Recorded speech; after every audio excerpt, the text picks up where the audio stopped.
The show that gets overlooked sometimes, kind of in the arc of those, was Death Becomes Her.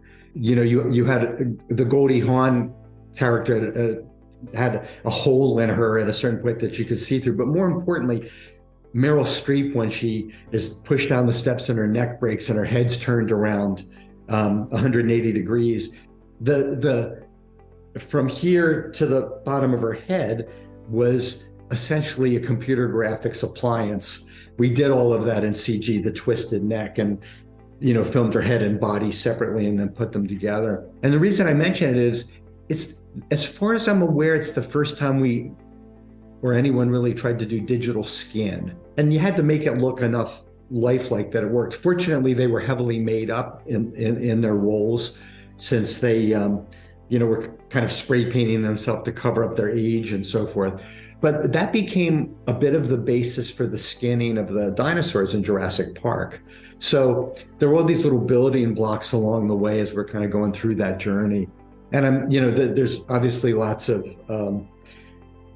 stories, truth, folklore, beliefs, jaded memories surrounding the beginning of Jurassic Park. But the punchline was, Mark DePay and Steve Williams came up. They just did a little test originally with kind of just a T-Rex skeleton walking through a plate we shot up at Skywalker Ranch. And when Steven saw it, he just, even with no skin or anything on it, its lifelikeness was so compelling that's what sort of precipitated the change away from Stan Winston doing stop motion dinosaurs. All we were going to do was comp his dinosaurs originally. So it ended up with us doing the dinosaur work, albeit Phil stayed in the mix, of course, because he's such a great animator and animal behaviorist that we built, as I know you well know, the DID, the dinosaur input device, so that we had photo-optical encoders at each of the joints so he could set a pose. And I think we streamed it into Softimage back then, and that became the basis for a lot of the performances. And then we did a bunch of them at ILM as well.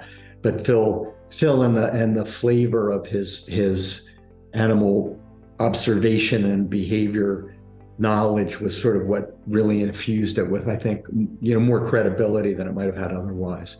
So that was really a pivotal moment. I remember, as I said, I was head of production at that time, and all of these scripts start flying in. Every agent and director and producer had a script that there's just no way to make this. And then suddenly they see Jurassic Park and they go like, oh my God, if they can make dinosaurs do that, then I guess we can do anything. So it really was the film that unleashed, I think, the flow of stuff into the digital world. I have a fun fact about that film, because people's memories of it are that they're kind of watching wall-to-wall dinosaurs in that movie.